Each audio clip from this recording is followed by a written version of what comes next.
네, 영장실질심사가 지난번보다도 더 길어지고 있습니다. 지금 피의자에 대한 신문이 지난번에는 2시 좀 넘어서 끝났는데 오늘 10시 반에 시작해서 지금 2시 반이 넘었으니까 4시간 넘게 진행되고 있습니다. 검사 출신 정태원 변호사, 이중재 변호사 초대했습니다. 안녕하십니까? 안녕하십니까?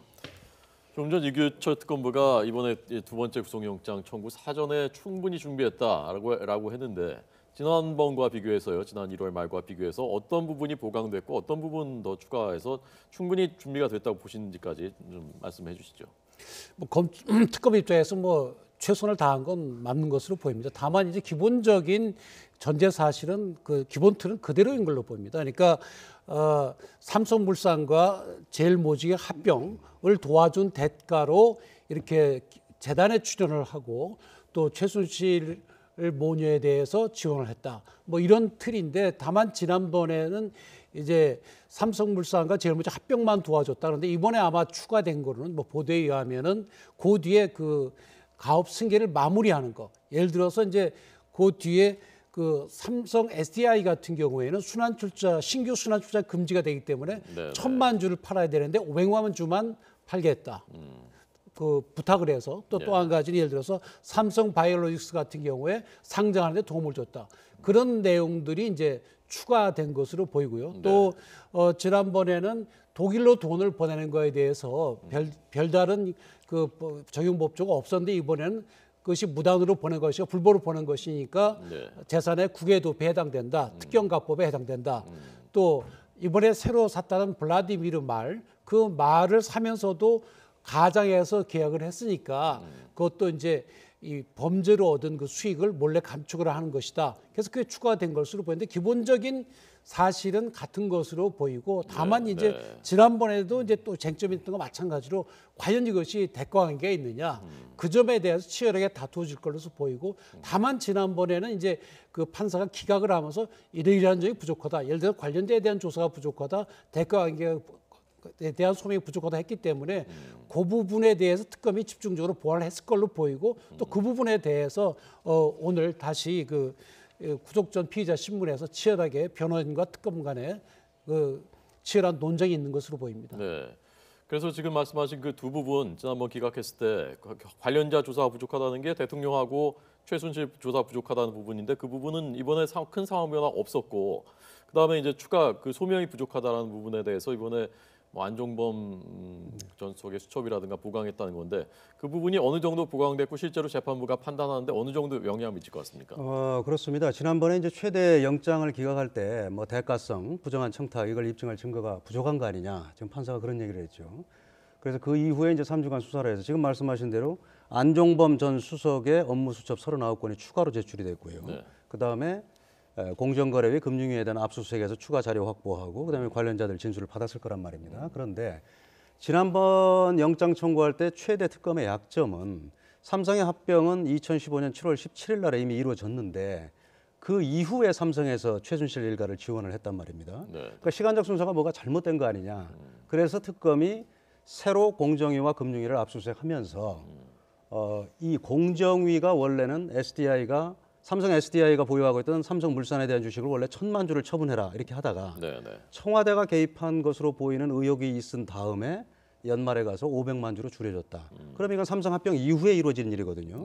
그래서 이 부분을 특검이 어느 정도 상세하게 조사했느냐. 그러니까 추가로 보완한 증거의 내용이 어떤 거냐에 따라서 오늘 구속 여부가 결정될 거라고 생각을 합니다. 정 변호사님 어떻게?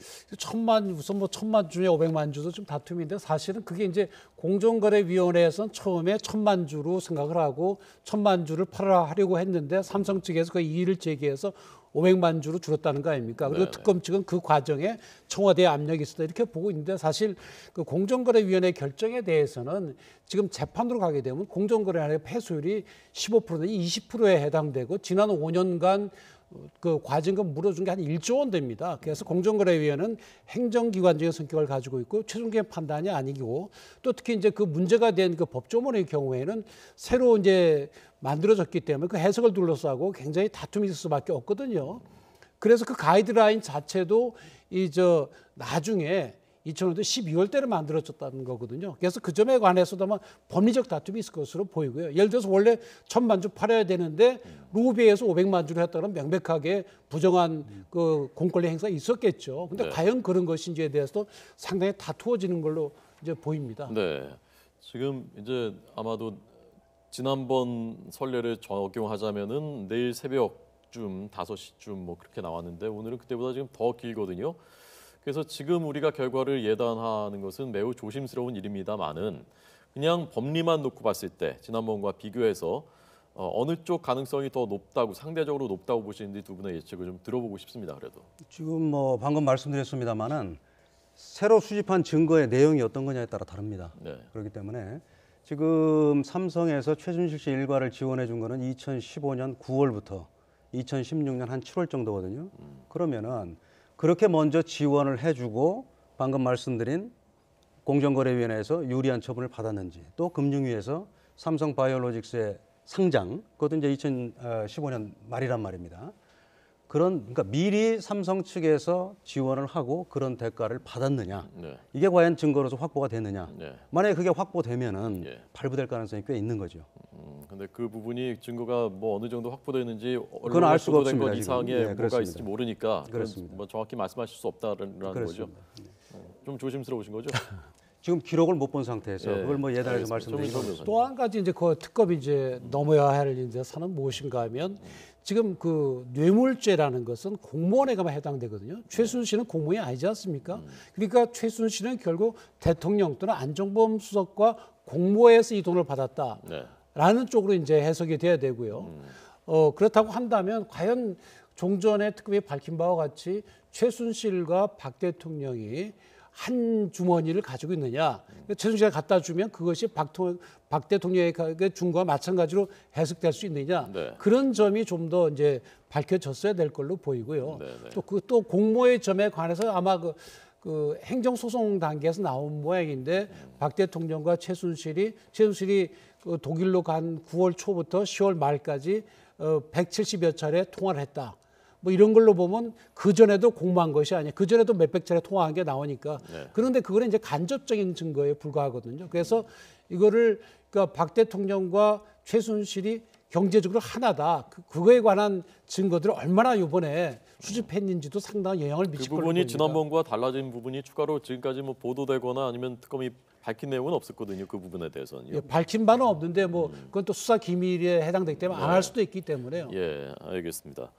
자, 두 분 다 수사를 해보셨던 분들이니까요. 이번에 만약에 두 번째 영장 청구된 영장도 또 기각되면 특검의 수사에 큰 타격을 주게 됩니까? 그렇습니다. 지금 아까 이제 이규철 특검보가 벌써 뭐 수사기간 연장 신청을 황교안 권한대행께 했다고 하는데 네. 저는 좀 의외네요. 일단 이 영장이 만약에 발부가 된다면은 예. 이걸 계기로 해서 지금 삼성에 대해서도 추가 수사가 필요하다. 그리고 지금 못하고 있는 SK, 롯데, CJ에 대한 수사 기간도 필요하다. 네. 이렇게 해서 훨씬 저는 그렇게 나갈 줄 알았습니다. 영장이 발부되면은 네, 네. 그걸 뭐 동력 삼아서 나갈 줄 알았는데 지금 저렇게 한 거 보니까 여기서 영장이 기각되더라도 지금 특검 입장에서는 대기업들에 대한 수사 의지가 굉장히 강한 것 같습니다. 얼마 전에 지금 야당에서 수사기간 연장에 관한 의견을 내라고 했을 때 연장이 필요하다는 의견서를 냈다는 거 아닙니까? 네, 그렇기 네. 때문에 영장이 발부되면은 황교안 권한대행으로서도 승인 요청을 참 거부하기 어려울 것 같고요. 예. 그게 첫 번째 특검의 전략인 것 같고 두 번째로는 황교안 권한대행이 승인을 하지 않는다 하더라도 네. 야당을 위주로 한 특검법 개정을 통해서 수사기간 연장을 반드시 받으려는 그런 의도가 있는 걸로 보입니다. 네. 자, 이 수사기간 연장 부분이 사실은 그 박근혜 대통령 탄핵 심판하고도 연결되는 부분이지 않습니까? 그래서 그 일정을 같이 좀 맞춰봐야 되는데요. 특검 수사기한이 1차 기한은 이번 달 말 28일로 끝나고 연장하면 3월 말까지 가게 되는 건데, 자 그러면 탄핵 심판 일정하고 어떻게 되는 건지 이르면 이것도 오늘 어떤 그 윤곽이 나올 수가 있거든요. 잠깐 제가 우선 설명드리고 달력보면서 설명드리고 두 분한테 좀 여쭤보겠습니다. 자, 시청자 여러분들께 잠깐 설명을 제가 먼저 드리겠습니다. 지금 그 마지막 변론 잡혀 있는 마지막 증인 신문 잡혀 있는 때가 3월 20일 다음 주 수요일입니다. 그리고 이 다음에 최종 변론을 언제 하느냐, 이 다음 변론이 최종 변론이냐가 아마 오늘 결론이 내려질 가능성이 있습니다. 그러면 최종 변론 날짜도 오늘 정해질 수 있습니다. 지금 유력하게 거론되는 것은 지난번 노무현 대통령 사건 때의 그때 전례를 준용하면은 마지막 증인 신문한 다음에 일주일 뒤에 최종 변론을 했습니다. 그런데 일주일 뒤는 3월 1일이니까 아마 이때쯤 24일부터 28일 그 다음 주 화요일 이때쯤까지가 아마 최종 변론이 될 수 있지 않겠느냐라는 추정이 나오고 있습니다. 그러면 지난번 노무현 대통령 사건 때는 마지막 최종 변론 한 뒤에 2주 있다가 선고가 내려졌습니다. 그때가 되면은 만약에 28일에 최종 변론한다고 하면은 대략 비슷하게 2주의 하루 모자르는 3월 13일이 이정미 재판관에 퇴임하는 날입니다. 그래서 아마 이때쯤 2주쯤에 조금 앞당기면은 2주쯤에 선고할 수 있지 않겠느냐. 보통 목요일 날 했었던 거를 고려하면은 이 3월 9일이 될 수 있지 않겠느냐라는 관측이 나오고 있는 것이고요. 그리고 또 하나의 변수는 만약에 탄핵이 인용되면요. 만약에 탄핵이 인용되면은 2달 안에 대통령 선거를 치러야 되는데 5월 1일부터 7일까지가 징검다리 연휴입니다. 그러니까 5월 1일부터 7일 사이에는 대선을 치르기 어렵다는 점을 고려하면은 그것까지 감안하면은 아마 이때쯤 되지 않겠느냐라는 관측이 나오고 있는 것이죠. 그래서 특검 수사가 어차피 탄핵 심판에 일정한 부분 영향을 주게 되고 그것이 또 하나의 수사의 목표일 수도 있고 그런 점을 고려하면은 이 일정과 이렇게 연동이 된다는 것이죠. 자, 두 분 설명 들어보겠습니다. 두 분은 어떻게 보십니까? 이 탄핵 심판 일정이 최종 변론이 대략 우리가 예측하는 이런 기한대로 가게 될 가능성이 높다고 보십니까?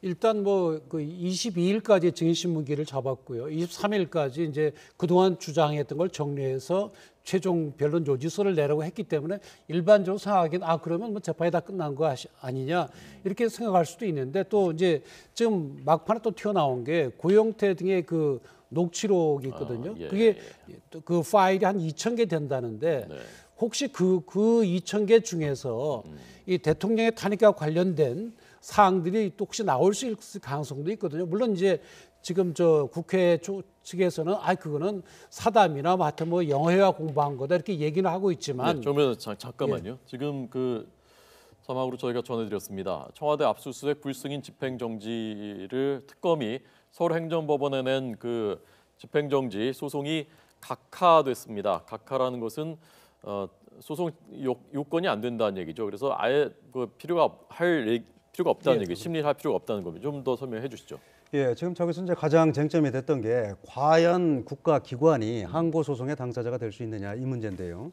항고소송이라는 거는 구체적인 사실관계에 관해서 법 집행으로 행하는 행정청의 어떤 처분입니다. 처분. 공권력의 행사 또는 거부 처분인데 과연 그렇게 해서 국민의 권리 의무에 영향을 미쳐야 되고 그렇게 해서 피해를 본 국민이 제기하는 소송이거든요. 그런데 국가기관이 과연 그런 자격이 있느냐. 그리고 압수수색이라는 거는 형사법상의 절차인데 그걸 행정법의 영역으로 가져올 수 있느냐. 뭐 이런 논란 끝에 결국은 국가기관의 하나라고 볼 수 있는 특검은 이런 항고소송을 제기할 수 있는 당사자가 아니다. 그렇기 때문에 각하한 걸로 생각을 합니다. 네. 덧붙이실 말씀.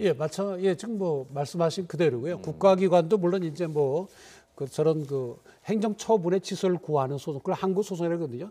그런 경우에 당사가 될 수 있다. 그런 뭐 대법원 판례는 2013년에 있습니다만은 그것도 크게 예외적으로 되는 거거든요.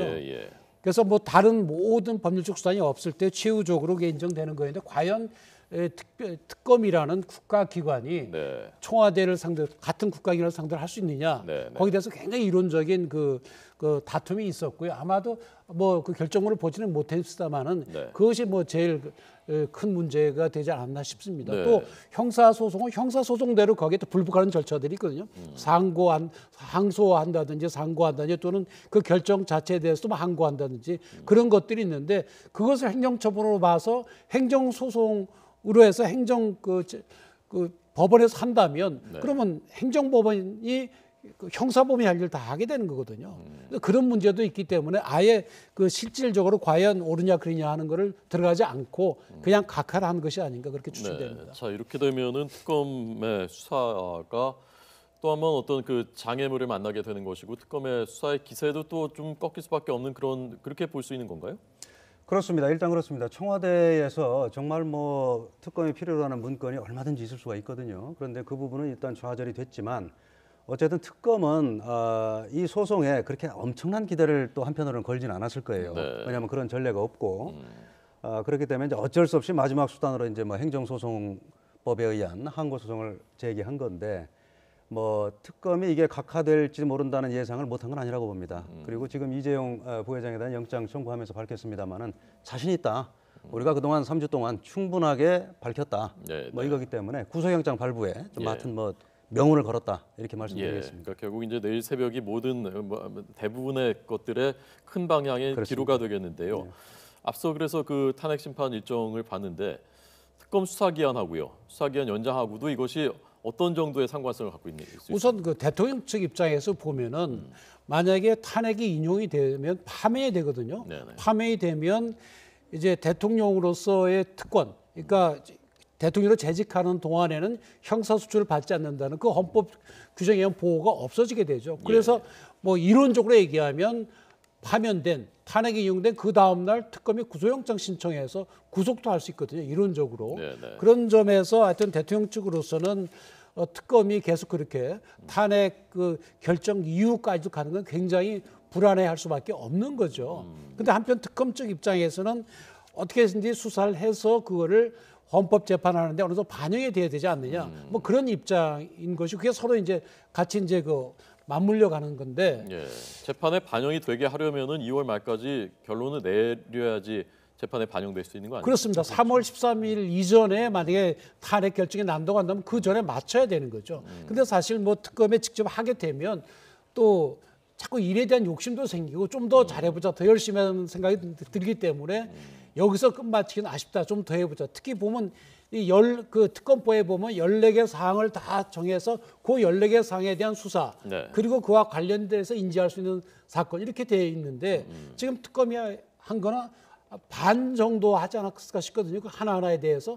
그런 점에서 특검 측은 나머지 수사를 위해서는 기한 연장이 필요하다. 그렇게 보고 있는 걸로 보입니다. 예, 대통령 측이 엊그저께였죠. 그 이동읍 전 헌법재판관을 추가로 보강을 했고, 그래서 뭐 강일원 헌법재판관이 이제야 헌법심판처럼 되고 있다라고 발언을 법정에서 이례적으로 했다고 하는데 오늘은 김평우 전 대한변협회장, 대한변협회장 했으니까 이것도 중량급이란 말입니다. 이렇게 또 추가로 거의 막바지는 이렇게 보강하는 것은 어떤 배경이라고 보셨습니까? 뭐 지금 뭐 알려진 바로는 김평우 전 대한변협 회장께서 최근에 이제 탄핵을 탄핵한다 이런 뭐 저서까지 내면서 상당히 뭐 이 분야에 관해서 연구를 많이 하신 것 같아요. 네, 그런 부분에서 지금까지 물론 뭐 탄핵 심판에 있어서 이거 뭐 대통령 대리인단 변호사분들도 물론 뭐 우수한 분들이지만 그분들이 뭐 탄핵 심판을 전공으로 한 분들은 아니거든요. 아주 뭐 이례적인 사건이기 때문에.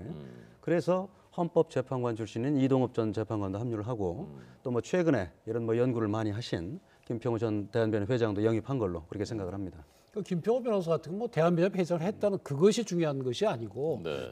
그분의 뭐 중량감이 있으니까 도움이 됐다 그런 거라기보다는 김평호 변호사 원래 이제 판사 출신이신데 그 굉장히 그 사물을 보는 눈이 굉장히 어떤 그 소위 아이디어가 뛰어나고 그다음에 또 글을 잘 쓰십니다. 부친이 또 그 김동리 그 작가이신 그분이시기도 하고 그렇습니까? 그렇습니다. 예, 그래서 굉장히 그 글쓰기를 좋아하시고 굉장히 분석이 뛰어난 분이기 때문에 아마 이분이 볼 때에는 이 탄핵은 우리 법조인의 눈으로 볼 때는 맞지 않다 이렇게 보신 것 같고요. 그 저분이 또 정치적으로 무슨 어떤 편향돼 있거나 그런 부분은 또 아니거든요. 네. 그런 점에서 제가 볼 때는 저런 분이 합류한 것은 우리 탄핵 심판의 결정이 어떻게 나든지 간에 좋은 걸로 보이고 또 지금 뭐 말씀하셨지만 그동안에 국회 측이나 그 대통령 측이나 이 헌법재판이나 탄핵 전문가들이 아니거든요. 그래서 이동읍 재판관이 참여하거나 김평호 변호사가 참여하시는 건 좋은 걸로 보이고 또 이런 이 기회에 국회 측도 또 헌법재판에 정토하신 분들이 있으면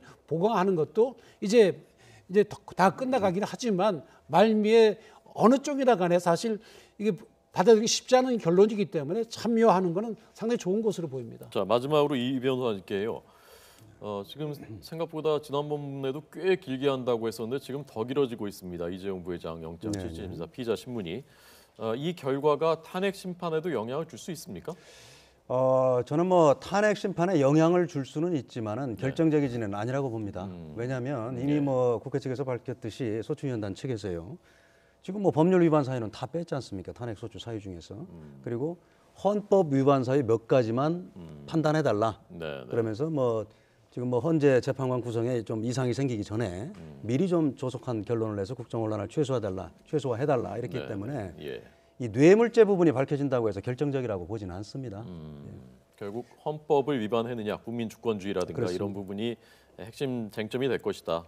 탄핵 심판에서. 근데 사실 헌법적 차원에서 보면은요. 지금 이제 박한철 소장이 이제 퇴임을 하셨잖아요. 예. 그러면 새 헌법재판을 임명을 하는 게 맞습니다. 헌법재판소는 임명하고 이정미 재판관도 지금 물러나게 되면 그 전에 대법원장이 준비해서 바로 그 빈자리를 메꿔야 되는 거거든요. 근데 이것이 정치적인 상황 때문에 지금 계속 그 빈자리가 메꿔지지가 않으니까 네. 결국에 이 날짜를 언제까지 해야 된다는 그런 또 한계까지 생길 수밖에 없는 거죠. 네, 자 알겠습니다.